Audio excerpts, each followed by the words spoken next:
السلام علیکم ورحمۃ اللہ وبرکاتہ۔ الحمدللہ والصلاة والسلام علی رسول اللہ محمد وعلی آلہ وصحبہ اجمعین وعلی جمیع من تبعہم بإحسان الی یوم الدین، اما بعد۔ معزز و محترم سامعین اکرام، دینی و اسلامی بھائیوں، نیکی کے بہت سارے طریقے ہیں اور اس کی بہت ساری شکلیں ہیں۔ آج کی جو حدیث ہے اس کا موضوع ہے جسم کے یا بدن کے 360 جو جوڑ ہوتے ہیں ان تمام کی طرف سے صدقہ کرنے کا سب سے آسان طریقہ کیا ہے؟ کون سا ایسا عمل ہے کہ اگر ہم اس کو انجام دے لیں محمد رسول اللہ صلی اللہ علیہ وسلم کے طریقے کے مطابق تو جسم کے جتنے بھی جوڑ ہیں سب کی طرف سے صدقہ ہو جائے گا۔ راوی حدیث ابو ذر رضی اللہ تعالیٰ عنہ ہیں، وہ بیان کرتے ہیں کہ محمد رسول اللہ صلی اللہ علیہ وسلم نے ارشاد فرمایا، یصبح علی کل سلامہ من احدکم صدقہ، تم میں سے ہر ایک کے جوڑ پر، جو اس کے بدن کا جوڑ ہے، ہر جوڑ پر صبح کے وقت ایک صدقہ ضروری ہے کہ آدمی جب صبح کرے تو جسم کے ہر جوڑ کی طرف سے ایک صدقہ کرے۔ اس کے بعد اللہ کے نبی صلی اللہ علیہ وسلم نے فرمایا، فَكُلُّ تَسْبِيحَةٍ صَدَقَةٌ، سبحان اللہ کہنا، جب بھی کوئی بندہ سبحان اللہ کہتا ہے تو وہ بھی صدقہ ہے۔ اور ایک روایت میں ہے کُلُّ مَعْرُوفٍ صَدَقَةٌ، ہر نیکی صدقہ ہے۔ تو صدقہ کیا ہوگا؟ فَكُلُّ تَسْبِيحَةٍ صَدَقَةٌ، ہر تسبیح صدقہ ہے۔ وَكُلُّ تَحْمِيدَةٍ صَدَقَةٌ، ہر تحمید یعنی الحمدللہ جب آپ کہیں گے تو آپ کو صدقے کا ثواب ملے گا، وہ بھی صدقہ ہے۔ وَكُلُّ تَحْلِيلَةٍ صَدَقَةٌ، لا الہ الا اللہ کہنا یہ بھی صدقہ ہے۔ وَكُلُّ تَكْبِيرَةٍ صَدَقَةٌ، اللہ اکبر کہنا، تکبیر اللہ اکبر کہنا صدقہ ہے۔ وَأَمْرٌ بِالْمَعْرُوفِ صَدَقَةٌ، بھلائی کا حکم دینا صدقہ ہے۔ وَنَهْيٌ عَنِ الْمُنْكَرِ صَدَقَةٌ، اور برائی سے روکنا بھی صدقہ ہے۔ اس کے بعد آپ صلی اللہ علیہ وسلم نے فرمایا، وَيُجْزِئُ مِنْ ذَلِكَ رَكْعَتَانِ يَرْكَعُهُمَا مِنَ الضُّحَىٰ، اگر کوئی شخص چاہتا ہے کہ تمام جوڑوں کی طرف سے کوئی ایک نیکی کافی ہو جائے تو آپ صلی اللہ علیہ وسلم نے فرمایا کہ اس کے لیے چاشت کی 2 رکعتیں کافی ہیں۔ چاشت کے وقت 2 رکعت ادا کر لے تو وہ تمام جوڑوں کی طرف سے صدقہ ہو جائے گا۔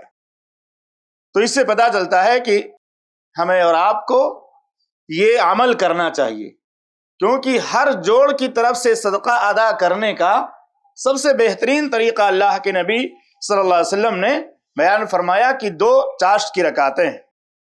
حافظ صلاح الدین یوسف رحمہ اللہ فرماتے ہیں کہ چاشت کا جو وقت ہے طلوع شمس کے بعد سے زوال شمس تک کے درمیان کبھی بھی پڑھ سکتے ہیں۔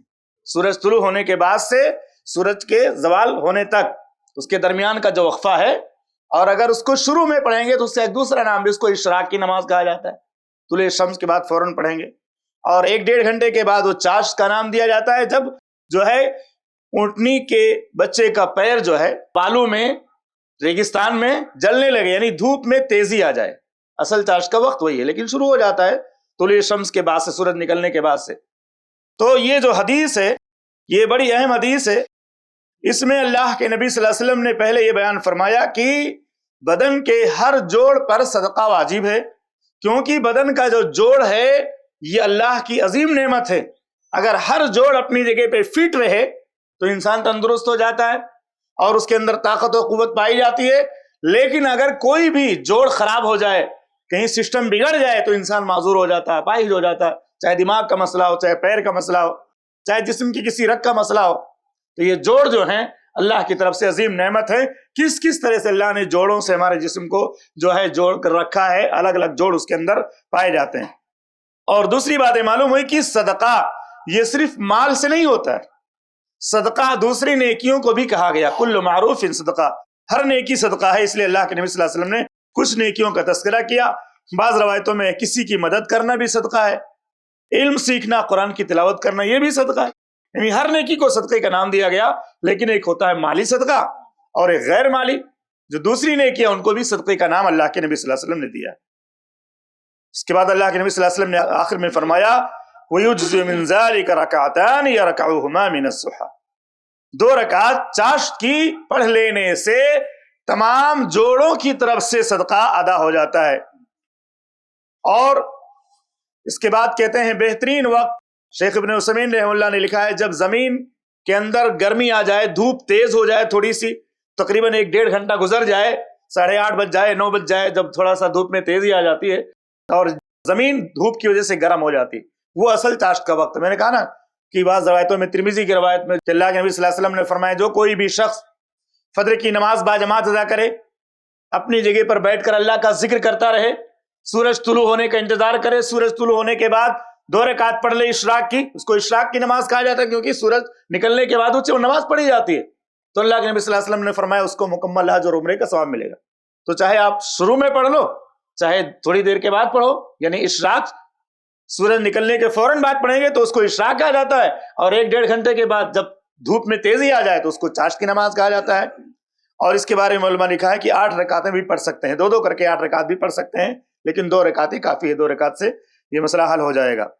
ایک دوسری روایت میں ہے، اس کا وقت اللہ کے نبی صلی اللہ علیہ وسلم نے بیان فرمایا ہے صلاۃ الاوابین حین ترمز الفصال، یعنی اوابین چاشت کی نماز کا وقت وہ ہوتا ہے جب اونٹنی کے بچے گرم زمین میں تپنے لگیں، زمین گرم ہو جائے اور اونٹنی کے بچہ پیر رکھے تو اس کو جلن محسوس ہو، یعنی اس کا پیر جلنے لگے ریت میں، بالوں میں، تو اس وقت وہ شروع ہو جاتا ہے۔ اور اس سے پتہ چلتا ہے کہ اللہ تعالیٰ ایک نیکی کا ثواب کتنا زیادہ دیتا ہے۔ اللہ کا اصول ہے کہ 10 گنا سے لے کر کے 700 گنا تک دیتا ہے، اس سے بھی زیادہ بھی دیتا ہے۔ اور اسی طرح سے ہر نیکی اللہ کے نزدیک قیمتی ہے، کوئی بھی نیکی ہو اللہ کے نزدیک اس کی اہمیت ہے، چاہے چھوٹی نیکی ہو چاہے بڑی نیکی ہو۔ اللہ نے قرآن میں ارشاد فرمایا فَمَن يَعْمَلْ مِثْقَالَ ذَرَّةٍ خَيْرًا يَرَهُ وَمَن يَعْمَلْ مِثْقَالَ ذَرَّةٍ شَرًّا يَرَهُ۔ تو اس لیے کسی نیکی کو حقیر نہیں جاننا چاہیے، جو نیکی کا موقع ملے اس کو کر گزرنا چاہیے، کیونکہ وہ نیکی دھیمے دھیمے اللہ کی نظر میں بڑی ہو جاتی ہے اور اللہ تعالیٰ بہت ساری نیکیوں کا اجر و ثواب بڑھا دیتا ہے۔ اسی طرح سلام کرنا، مسکرانا، کسی کو راستہ بتا دینا، کسی کی مدد کر دینا، یہ بھی صدقہ ہے۔ یعنی جو بھی نیکی کا موقع آپ کو ملے آپ نیکی کو کرتے رہیں۔ اور اسی طرح سے روزمرہ کی جو بھی ہم کام کرتے ہیں، جو دوسروں کی مدد کرنا ہے، کسی کا سپورٹ کرنا، کسی کا تعاون کرنا، یا حلال روزی کمانا، بچوں کے لیے محنت و مزدوری کرنا، اس میں بھی ہماری نیت اگر درست ہو کہ ہم بچوں کو حلال روزی کھلائیں گے، ہماری ذمہ داری ہے، اس پر بھی صدقے کا ثواب ملتا ہے۔ اور اللہ کے نبی صلی اللہ علیہ وسلم نے باقاعدہ ایک روایت میں بیان فرمایا کہ سب سے افضل صدقہ وہ ہے جو آدمی کماتا ہے اور اپنی حلال روزی کو اپنے بچوں پر خرچ کرتا ہے اور ثواب کی امید رکھتا ہے۔ اور ایک روایت میں تو یہاں تک بیان فرمایا جو اپنی بیوی کے منہ میں لقمہ بندہ ڈالتا ہے، ایک کوئی بندہ مسلمان شخص اپنی بیوی کے منہ میں کوئی لقمہ ڈالتا ہے، اس کو کھلاتا ہے، تو وہ بھی اللہ تعالیٰ کے ہاں اجر کا مستحق ہوتا ہے۔ تو یہ ساری کی ساری نیکیاں اللہ رب العالمین نے ہمارے لیے جاری کی ہیں۔ اللہ تعالیٰ سے دعا ہے کہ رب العالمین ہم تمام مسلمانوں کو پوری زندگی اخلاص کے ساتھ توحید کے مطابق زندگی گزارنے کی توفیق عطا فرما، اخلاص کے ساتھ اللہ کی عبادت کی توفیق عطا فرما، اور چاشت کی یا اسی طرح سے اشراق وغیرہ کی جو نمازیں ہیں رب العالمین ہمیں اس کی پابندی کی توفیق عطا فرما اور ایمان کے ساتھ موت نصیب فرما، آمین۔ صلی اللہ علیہ وسلم۔ ایسے ہی فائدہ مند اسلامک ویڈیوز دیکھنے اور منہج سلف پر کتاب و سنت کی تعلیمات کو عام کرنے میں ہمارا تعاون کرے تاکہ آپ کے لیے ذریعہ نجات، جنت کے حصول کا سبب، ساتھ ہی مال میں برکت و اضافے کا ذریعہ بھی بنے۔ آمین۔ جزاک اللہ خیرن۔